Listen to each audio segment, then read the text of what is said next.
Nagki-crave din ba kayo ng Japanese food pero nahihirapan kayong humanap ng ingredients para makagawa? Turuan ko kayong gumawa ng chicken oyakodon. Kailangan nyo lang ng chicken thighs, tatanggalin nyo yung mga buto, tapos ikakat nyo ng maliliit na pieces katulad nito. Pagkatapos, lalagyan nyo ng asin, ng paminta, tapos hahaluin nyo lang. Kailangan meron din kayong konting flour, tapos igugulong nyo lang siya ng manipis na coating lang ng flour para hindi masyadong crunchy yung magiging labas ng inyong karaage. Magpainit tayo ng mantika at i-pan fry natin yung ating chicken karaage.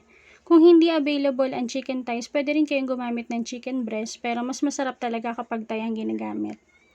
Tapos, mag-chop tayo ng spring onions ng maliliit. Kung wala namang spring onions, pwede din ng onion leeks. Depende na kung ano yung available dyan sa lugar ninyo. And then, set aside natin. Kailangan din natin ng isang medium size na white onion. White onion talaga ha, huwag kayong gagamit dito ng sibuyas na Tagalog kasi hindi magiging masarap yung lasa ng oyakodon nyo kasi matapang ang lasa ng sibuyas Tagalog.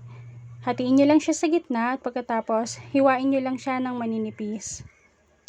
Yan. Pagkatapos, baliktarin na natin yung ating chicken na pinapan fry kanina.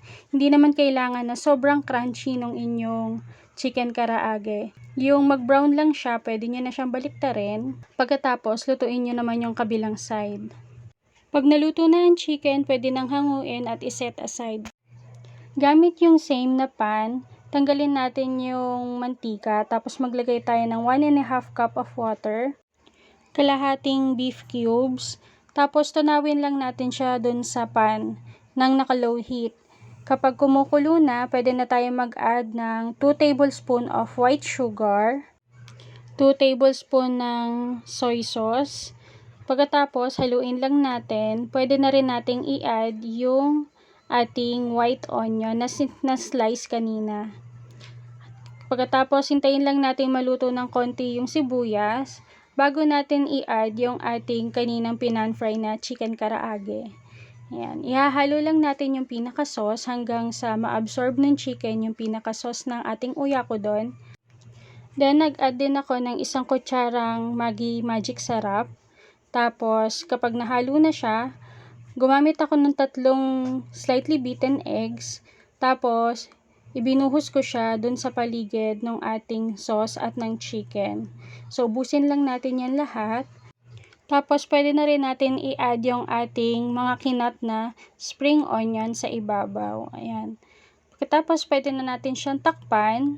Tapos, isimmer natin siya for at least 5 minutes para lang maluto yung pinaka-egg natin. After 5 minutes, ganito na po yung magiging itsura ng ating chicken oyakodon or mother and child. So, sikat na sikat tong dish na to sa Japan. At sigurado ako na magugustuhan nyo rin ito. So, pwede nyo siyang i-partner sa ibabaw ng steamed rice. Ayan. Tapos, ilagay nyo lang po sa ibabaw yung chicken and egg, pati yung pinaka-sauce ng chicken oyakodon. Napakasimple lang ng ingredients nito mga mami at napakasimple lang gawin kaya ako sa inyo ay try nyo na rin po ito. Magugustuhan to ng family nyo. Maraming salamat!